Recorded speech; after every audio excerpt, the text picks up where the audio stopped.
Hello friends, today we are going to talk about the new chapter. The name of the chapter is Cell, which is called as the unit of life.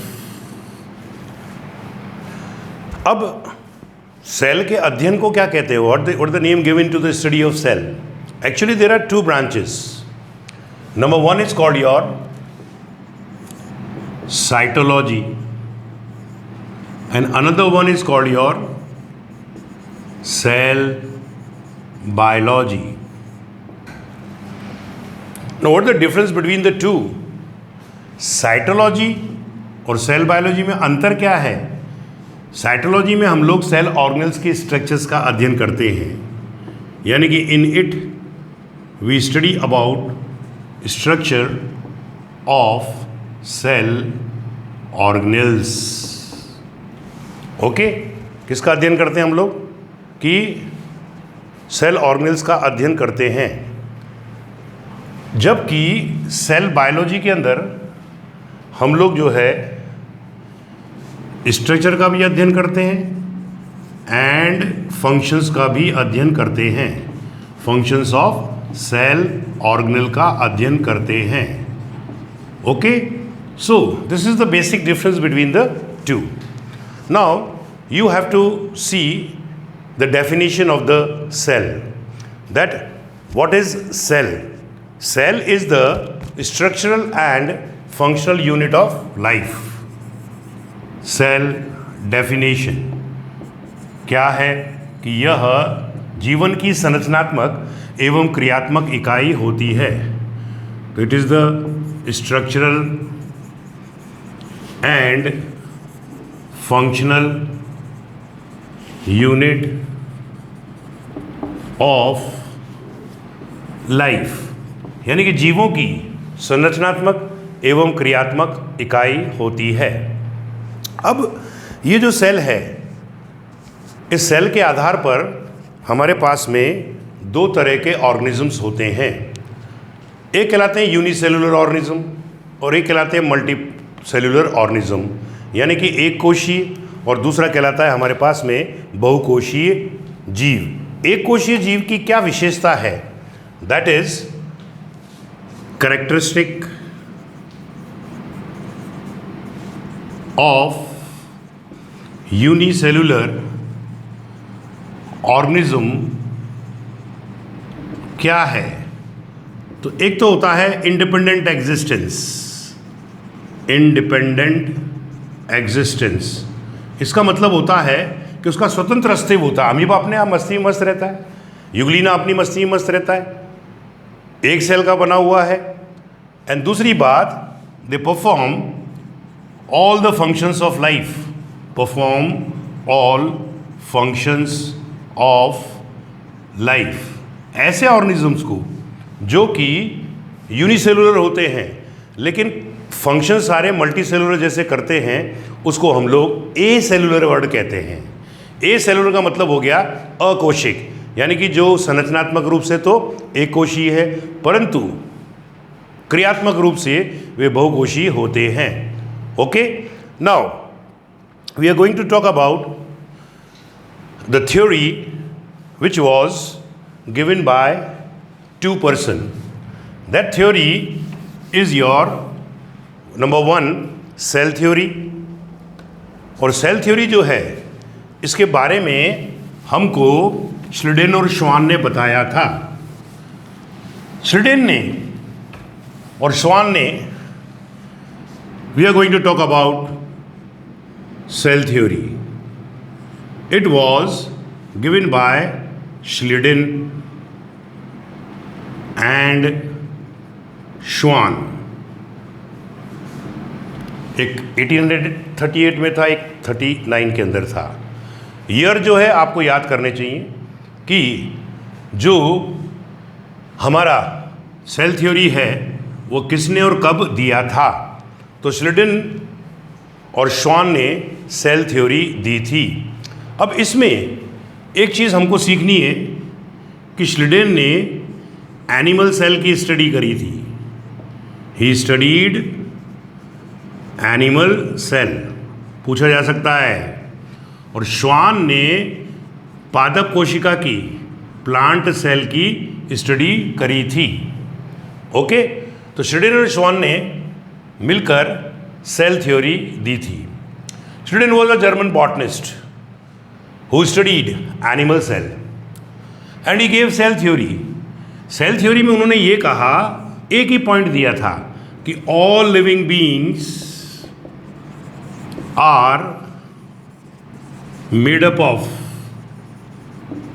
Sales, कि सभी जीव जो होते हैं वो कोशिकाओं के बने होते हैं।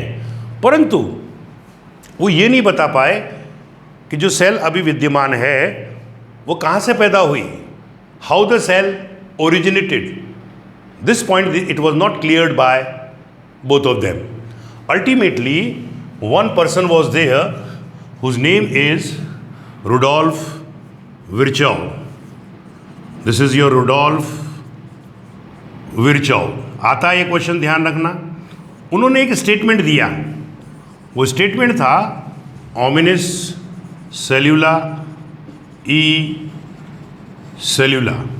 इसका मतलब होता है कि all cells arises from pre existing cells, from pre existing cells, यानी कि सभी कोशिकाओं की उत्पत्ति पूर्व में विद्यमान कोशिकाओं के द्वारा होती है।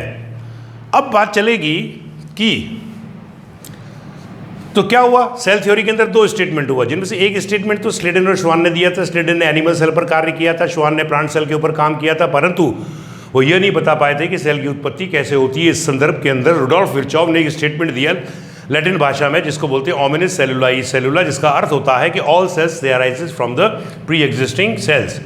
Okay, now this was your cell theory. अब सेल का आपको अध्ययन करना है, you want to study the cell, then what you are going to do. आप देखिए साहब कि सबसे पहले अगर आपको किसी ऑर्गेनिज्म का फिजियोलॉजिकल और बिहेवियरल अध्ययन करना है तो you have to apply a process called as physico chemical process. So to study physiological यानी कि कार्य की और बिहेवियरल यानी कि व्यावहारिक अध्ययन करना है, किसका, ऑफ ऑर्गेनिज्म का, तो उसके लिए एक प्रोसेस होता है जिसको हम लोग बोलते हैं physico chemical process. Physico chemical process यानी कि भौतिक रासायनिक प्रक्रिया को अपनाना पड़ता है। अब सेल की आपको स्टडी करनी है तो naturally you have to use microscopes. आपको माइक्रोस्कोप्स का अध्ययन यूज में लेना पड़ेगा और केमिकल का भी आपको जो है उपयोग में लेना पड़ेगा क्योंकि वो डाइज होती हैं। अब मैं पहले आपको माइक्रोस्कोप्स के बारे में बता रहा हूँ। देखिए साहब, एंटनी वॉन ल्यूवेनहॉक ने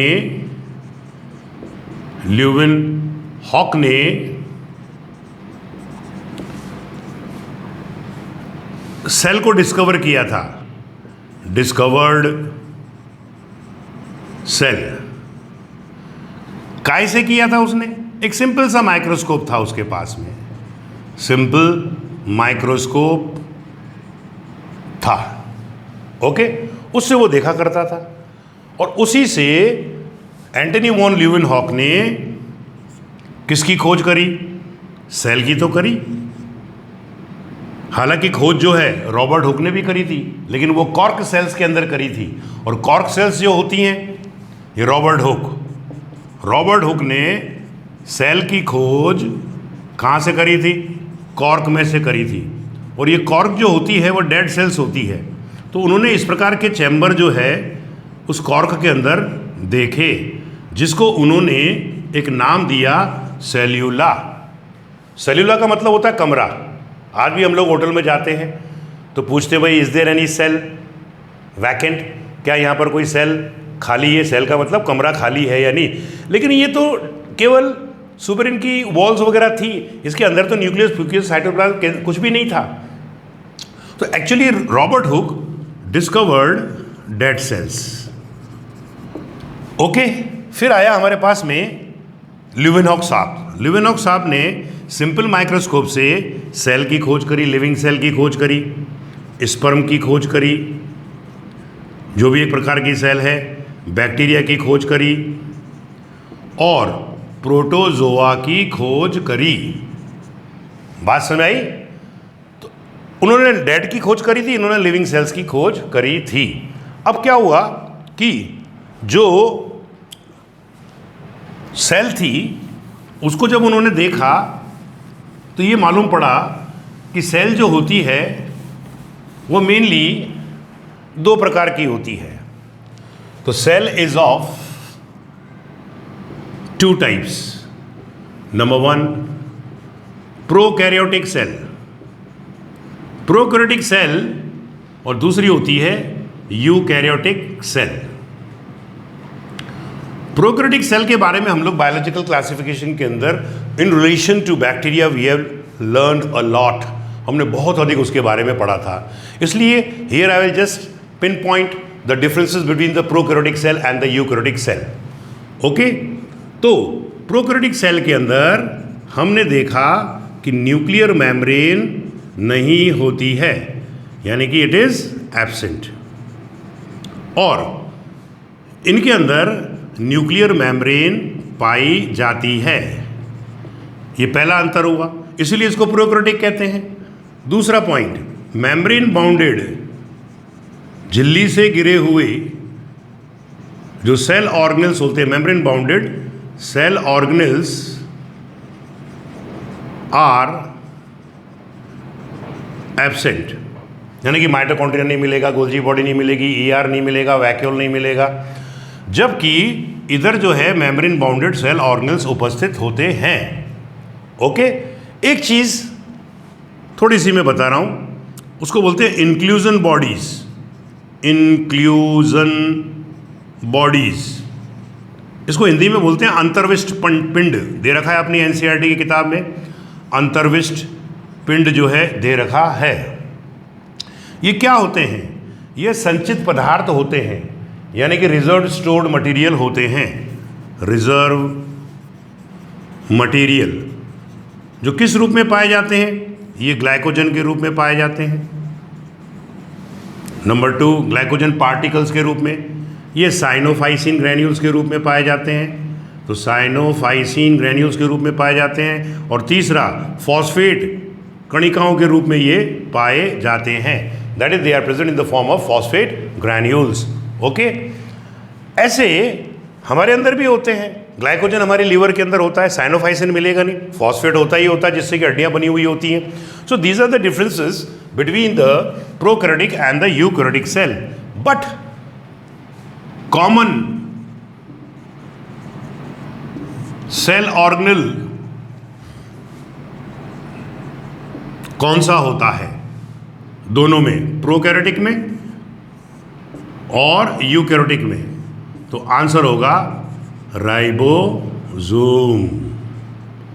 राइबोसोम जो है, अगर प्रोकैरियोटिक का देखूंगा मैं तो वो निकलेगा 70S प्रकार का, और यूकैरियोट्स के अंदर देखूंगा राइबोसोम तो वो निकलेगा 80S प्रकार का। इनकी भी सब यूनिट्स होती हैं जो बाद में अपन और डिटेल में पढ़ेंगे। ये 50S और ये 30S प्रकार का हुआ, और ये होते हैं दो प्रकार के, 60S और 40S। We will talk about ribosome, which are also called the Pallide granules, later on when we just discuss about the cell organelles. हम जब सेल ऑर्गेनल्स के बारे में बात करेंगे तो अपन लोग जो है राइबोसोम के बारे में बात करेंगे। अब बात चलती है कि जो सेल्स होती हैं उनकी शेप्स जो होती है वो अलग अलग प्रकार की होती है। जैसे कि अपनी किताब के अंदर उन्होंने अलग अलग प्रकार की सेल्स को बना के दिखा रखा है। जैसे कि आपकी cell, shape of the cell की बात कर रहे हैं, शेप ऑफ द सेल, ये ओवल भी हो सकती है, अंडाकार भी हो सकती है, सर्कुलर भी हो सकती है, इलोंगेटेड क्यूबॉइडल भी हो सकती है, डिस्क लाइक भी हो सकती है। ऐसे अलग अलग प्रकार की सेल्स हमको देखने को मिलती हैं। जैसे कि अगर अपन बोलें कि ये हमारा न्यूरॉन है, तो ये न्यूरॉन जो होता है यह ऐसा होता है। ये न्यूरॉन रहा हमारे पास में। क्या होता है neuron? That you will discuss in the nervous system, conducting unit of the nervous system, जिसको हम लोग कहते हैं। ये न्यूरॉन जो होता है ये इट इज़ लॉन्गर। अगर अपन देखते हैं क्यूबॉइडल सेल्स, तो ये क्यूबॉइडल सेल्स हो गई, ये स्टमक के अंदर मिलती है अपने को। अगर अपन देखें आरबीसी को, तो आरबीसी हमारी ये हो गई जो कि सर्कुलर होती है, चित्र दे रखा है। अब हमने पूछा इन सेलों से, इन कोशिकाओं से कि तुम्हारा ये अलग अलग शेप किसकी वजह से होता है? तो shape of the cell is due to the function they perform, कार्य के आधार पर। वेरी इंपॉर्टेंट पॉइंट, आखिरी पैराग्राफ के अंदर ये लाइन दे रखा है कि अलग अलग कोशिकाओं की आकृति जो होती है वो अलग अलग क्यों होती है। ओके, अब हम बात करेंगे कि जो सेल होती है उनकी साइज के बारे में बात करते हैं। Size of the cell.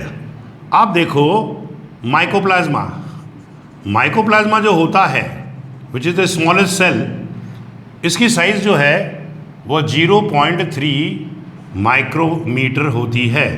Bacteria की साइड देखो तो वह निकलती है 3 to 5 माइक्रोमीटर। और अपन लोगों की जो आरबीसी होती है उसकी साइज इन लोगों ने दे रखी है 7 माइक्रोमीटर। नाउ यू सी, इसी में उन्होंने एक पॉइंट फिर आगे चित्र के दे रखा, उसमें आपको एक कन्फ्यूजन पैदा कर सकता है। वो क्या करेगा, इन सबके नाम लिख देगा और फिर आपसे पूछेगा इनको आरोही क्रम में बताइए, यानी कि छोटे से बड़े साइज की तरफ, या अवरोही क्रम के अंदर डिसेंडिंग ऑर्डर में बताइए। तो वो पॉइंट मेरे को बहुत अच्छा लगा। तो उसमें हमने देखा कि वायरस जो है वह 0.02 से उन्होंने 0.2 माइक्रोमीटर दे रखा है, यानी कि सबसे छोटा तो ये हो गया वायरस।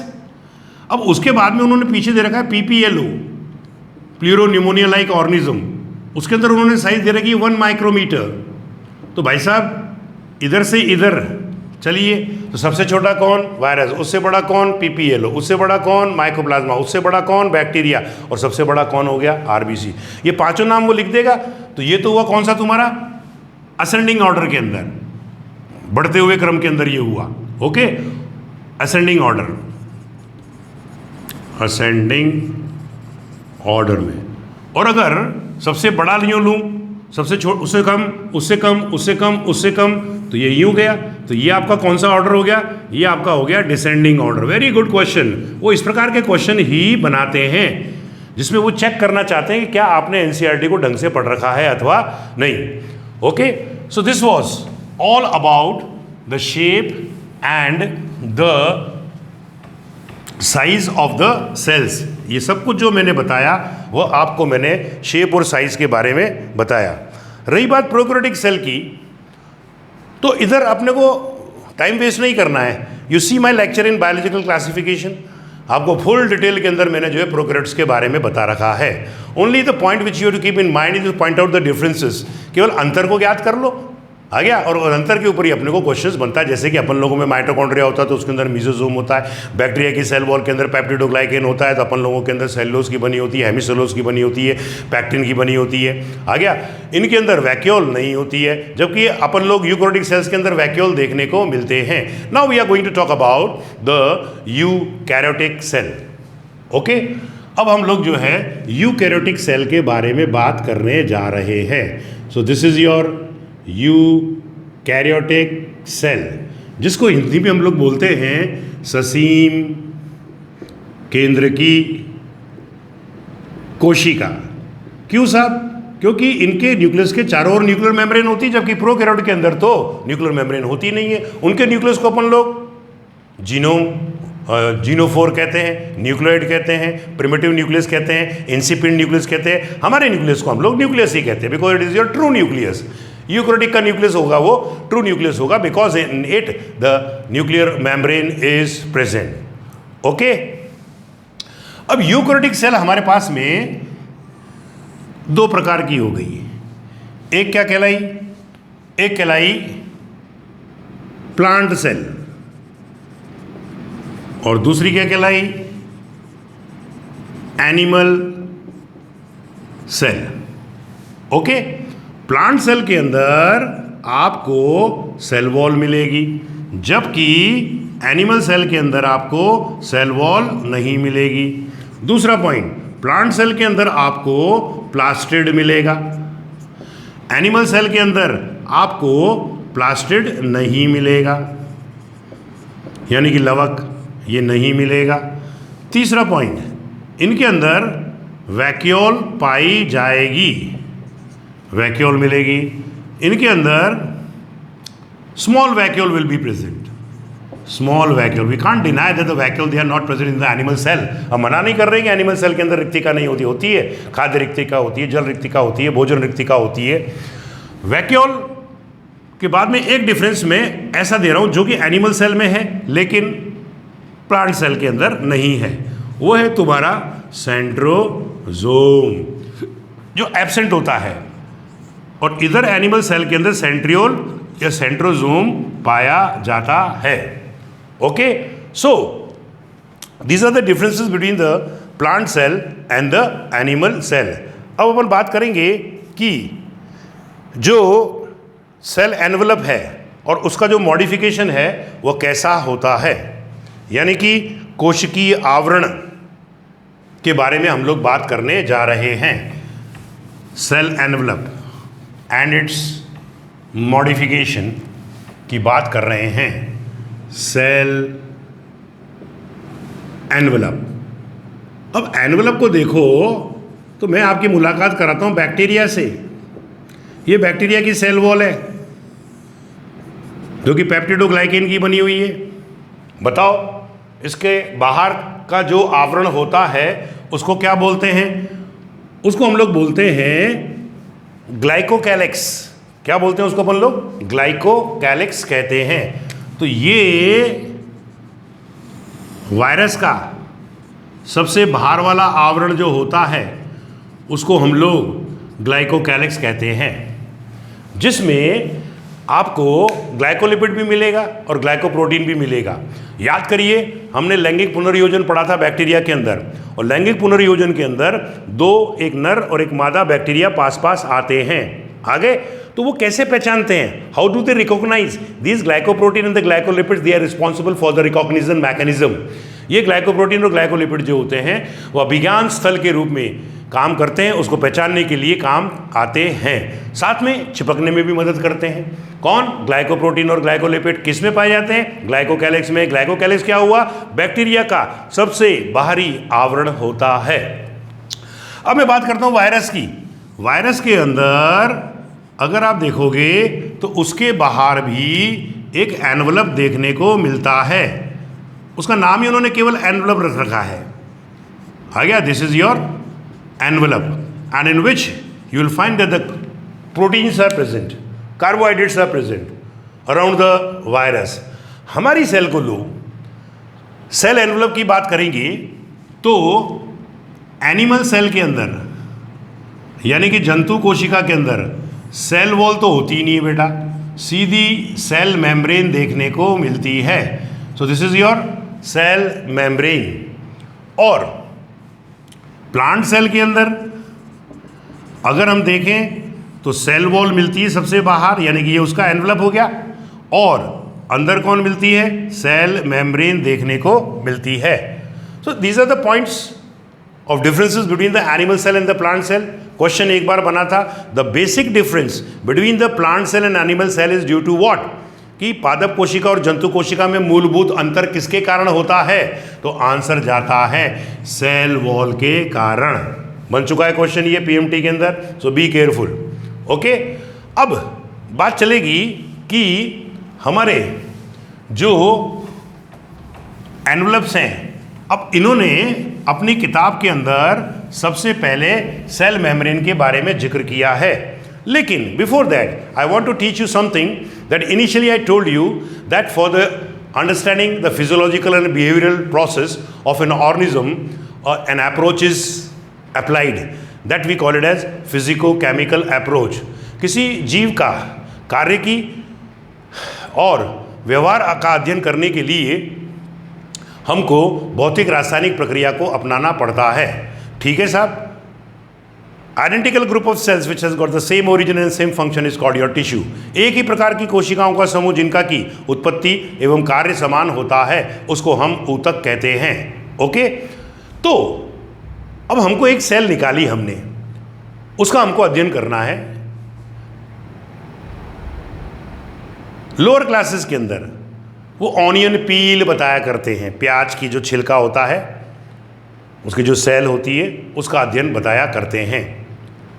तो जो सेल आपने निकाली अब उसका सेल स्टडी करने जा रहा हूं। कौन सी अप्रोच से? फिजिको केमिकल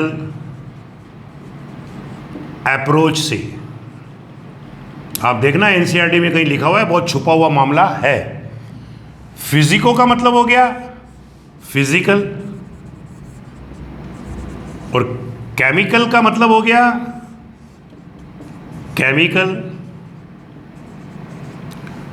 फिजिको का मतलब क्या हुआ कि अलग अलग प्रकार के अपन माइक्रोस्कोप का उपयोग करते हैं। Microscope we have got it slides, we have got it many instruments or we use many instruments to study physiochemical process। अब माइक्रोस्कोप की बात कर रहा हूं तो मैंने बताया था कि ल्यूबिनॉक ने तो सिंपल माइक्रोस्कोप लिया था जिसमें ऊपर की तरफ एक लेंस लगा हुआ था और नीचे की तरफ एक पट्टिका लगी हुई थी और उसी से बेचारा वो बैठा बैठा जो है स्पर्म और प्रोटोजोआ और बैक्टीरिया की खोज कर गया। बाद में आया फेस कॉन्ट्रास्ट माइक्रोस्कोप, बाद में दो आंखों वाले माइक्रोस्कोप्स आ गए जिसको बोला गया binocular microscope, and then ultimately 1950 the electron microscope was prepared. अब इस इलेक्ट्रॉन माइक्रोस्कोप की जो जूमिंग पावर होती है वो बहुत बड़ी होती है। आप ये देखो कि सबसे छोटी सेल हमारी किताब के अंदर किसका नाम दे रखा है?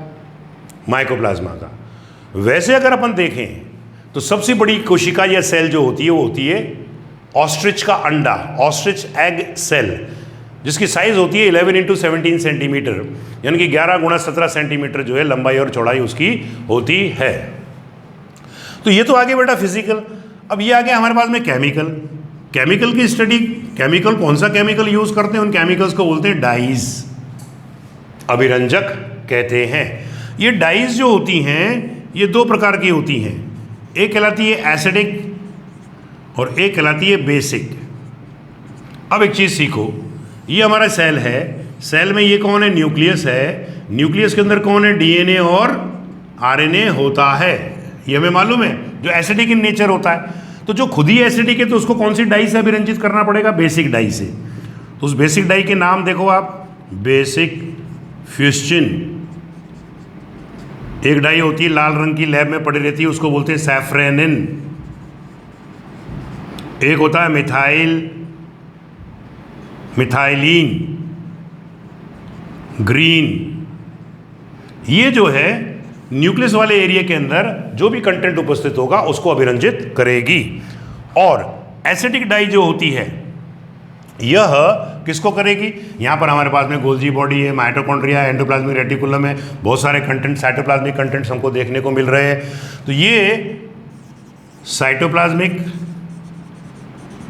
घटक यानी कि कंटेंट्स या कंपोनेंट्स को स्टेन करती है, आर स्टेन्ड। ओके, ये अपने को ध्यान रखना चाहिए। तो अब आपने अभिरंजित कर दिया। अभिरंजित करने के बाद में you have to use the brush, you have to use the slide, you will keep it on the slide. आप स्लाइड के ऊपर रखोगे, फिर माइक्रोस्कोप के नीचे ले जाकर उसको आप देखोगे।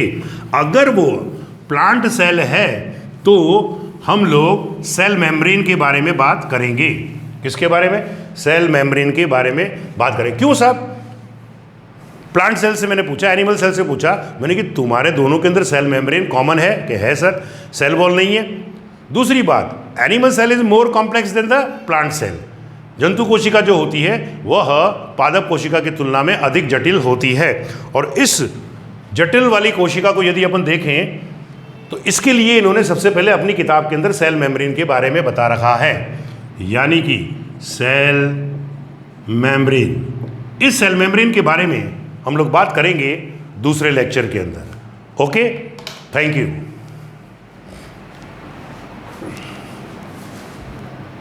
30 मिनट हो